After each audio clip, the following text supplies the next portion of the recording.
ಪೂರ್ಣಚಂದ್ರ ತೇಜಸ್ವಿ ಯಾರಿಗ್ ಗೊತ್ತಿಲ್ಲ ಅಂತ ಹೇಳಿ. ಎಷ್ಟೋ ಜನ ಯುವ ಲೇಖಕರಿಗೆ ಅವರೇ ಸ್ಫೂರ್ತಿ. ಎಲ್ಲರೂ ಅವರು ಬರವಣಿಗೆಗೆ ಮಾರ್ ಹೋಗಿರೋರೆ. ಎಷ್ಟರ ಮಟ್ಟಿಗೆ ಅಂದ್ರೆ ಪೂರ್ಣಚಂದ್ರ ತೇಜಸ್ವಿ ಅವರು ಅಂದ ತಕ್ಷಣನೇ ಕರ್ವಾಲು ಅಂತಾರೆ, ಚಿದಂಬರ ರಹಸ್ಯ ಅಂತಾರೆ, ಜುಗಾರಿ ಕ್ರಾಸ್ ಅಂತಾರೆ.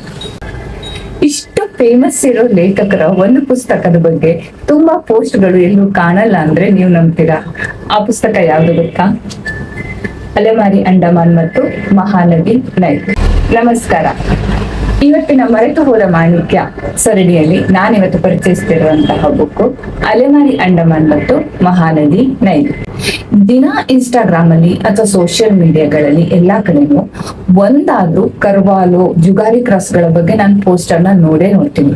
ಆದ್ರೆ ಈ ಅಲೆಮಾರಿ ಅಂಡಮಾನ್ ಮತ್ತೆ ಈ ಮಹಾನದಿ ನೈಲ್ ಎನ್ನುವಂತ ಒಂದು ಪುಸ್ತಕದ ಮೇಲೆ ಪೋಸ್ಟ್ ಗಳನ್ನ ನೋಡಿರೋದು ತುಂಬಾ ಕಡಿಮೆ. ತುಂಬಾ ಜನರಿಗೆ ಇಂತಹ ಒಂದು ಚಂದದ ಪುಸ್ತಕದ ಪರಿಚಯವೇ ಇಲ್ಲ. ತೇಜಸ್ವಿಯವರ ಜುಗಾರಿ ಕ್ರಾಸ್ ಹೇಗೆ ಒಂಥರ ಥ್ರಿಲ್ಲರ್ ಕಥೆಗಳಿಗೆ ಹೊಸ ಭಾಷೆಯನ್ನ ಬರೆಯಿತು, ಅದೇ ರೀತಿ ಅಲೆಮಾರಿ ಅಂಡಮಾನ್ ಮತ್ತು ಮಹಾನದಿ ನೈಲ್ ಇದೆಯಲ್ಲ, ಅದು ಪ್ರವಾಸ ಕಥನಗಳಿಗೆ ಒಂದು ಹೊಸ ಭಾಷೆಯನ್ನೇ ಬರೆದಂತಹ ಕೃತಿ.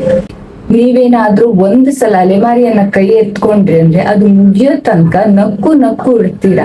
ವಿಭಂಡನೆಯನ್ನ ಹಾಸ್ಯದ ಕಂಬಳಿಯಲ್ಲಿ ಸುತ್ತಕೊಂಡು ಹೊಡೆದಿದ್ದಾರೆ. ಅಷ್ಟು ಚಂದ ಮಾಡಿ ವಿಭಿನ್ನವಾಗಿ ಪ್ರವಾಸ ಕಥನವನ್ನ ಬರೆದಿದ್ದಾರೆ. ಮೂಡಿಗೆರೆಯ ಇಳಿ ಸಂಜೆ ಹೊತ್ತಿನಲ್ಲಿ ನಾಡಿದ್ದೆ ಅಂಡಮಾನಿಗೆ ಹೊರಡಬೇಕು ಅನ್ನೋಂತ ಒಂದು ಅಚಾನಕ್ಕಾದ ಗೊಂದಲದಿಂದ ಶುರುವಾಗಂತ ಈ ಪ್ರವಾಸ ವಾಪಸ್ ಚೆನ್ನೈ ವಿಮಾನ ನಿಲ್ದಾಣದಲ್ಲಿ ಬರೋ ತನಕನು ನಿಮಗೆ ಅಂಡಮಾನಿನ ದಿಗ್ದರ್ಶನವನ್ನ ಮಾಡಿಸಿಬಿಡ್ತಾರೆ. ಸಾಮಾನ್ಯ ಪ್ರವಾಸಿಗನೊಬ್ಬನ ಕಣ್ಣಿಗೆ ಅಂಡಮಾನ್ ಕಾಣುವಂತಹ ರೀತಿಯೇ ಬೇರೆ, ತೇಜಸ್ವಿ ಅವರ ಕಣ್ಣಿಗೆ ಅಂಡಮಾನ್ ಕಂಡಿರುವ ರೀತಿಯೇ ಬೇರೆ. ಅಂಡಮಾನಿನ ಪರಿಸರ, ಜೀವ ಜಗತ್ತು, ಅಲ್ಲಿನ ಆರ್ಥಿಕ ಪರಿಸ್ಥಿತಿ, ಜನಜೀವನ, ಅವರ ಪದ್ಧತಿಗಳು, ಅವರ ಧಾರ್ಮಿಕ ಒಂದು ಆಲೋಚನೆಗಳು ಎಲ್ಲದವನ್ನ ಒಂದು ಎಳೆಯಾಗಿ ನಮ್ಮ ಮುಂದೆ ಬಿಚ್ಚಿಡ್ತಾರೆ ತೇಜಸ್ವಿ. ಸುಮಾರು 2000 ವರ್ಷಗಳಷ್ಟು ಕಾಲ ಈ ನೈಲ್ ನದಿಯ ಉಗಮ ಸ್ಥಾನ ಮನುಷ್ಯನನ್ನ ಕಾಡ್ಬಿಟ್ಟಿದೆ. ಎಷ್ಟೋ ಜನ ಇದನ್ನ ಹುಡುಕೋಕೆ ಅಂತ ಜೀವನೇ ತೆತ್ತಿದ್ದಾರೆ. ಈ ಒಂದು ಮಹಾ ಪ್ರಯಾಣದ, ಈ ಒಂದು ಕಂಡು ಹಿಡಿಯುವ ಮಹಾ ಪ್ರಯಾಣದ ಕಥನ ನೈಲ್ ನದಿ, ಮಹಾನದಿ ನೈಲ್.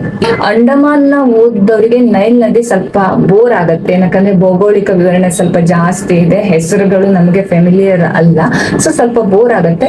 ಆದ್ರೆ ನಮ್ಮ ಒಂದು ನಾಲೆಜ್ ಪರ್ಪಸ್ ಆಗಿ ನಾವು ಅದನ್ನ ಖಂಡಿತ ಓದ್ಬೋದು. ಮುಂದಿನ ಸಲ ನೀವು ಯಾವತ್ತಾದ್ರೂ ತೇಜಸ್ವಿಯವರ ಪುಸ್ತಕಗಳನ್ನ ಕೊಳ್ಳಬೇಕು ಅಂತ ಹೋದ್ರೆ ಅಲೆಮಾರಿ ಅಂಡಮಾನ್ ಮತ್ತು ಮಹಾನದಿ ನೈಲ್ ಅನ್ನುವ ಪುಸ್ತಕವನ್ನು ಕೂಡ ನಿಮ್ಮ ಚೀಲಕ್ಕೆ ಹಾಕೊಳ್ಳಿ. ಇದೇ ರೀತಿ ಮರೆತು ಹೋದ ಮಾಣಿಕ್ಯ ಅನ್ನುವ ಪುಸ್ತಕ ಸರಣಿಯ ಜೊತೆ ಮತ್ತೆ ಬರ್ತೀನಿ. ನಮಸ್ಕಾರ.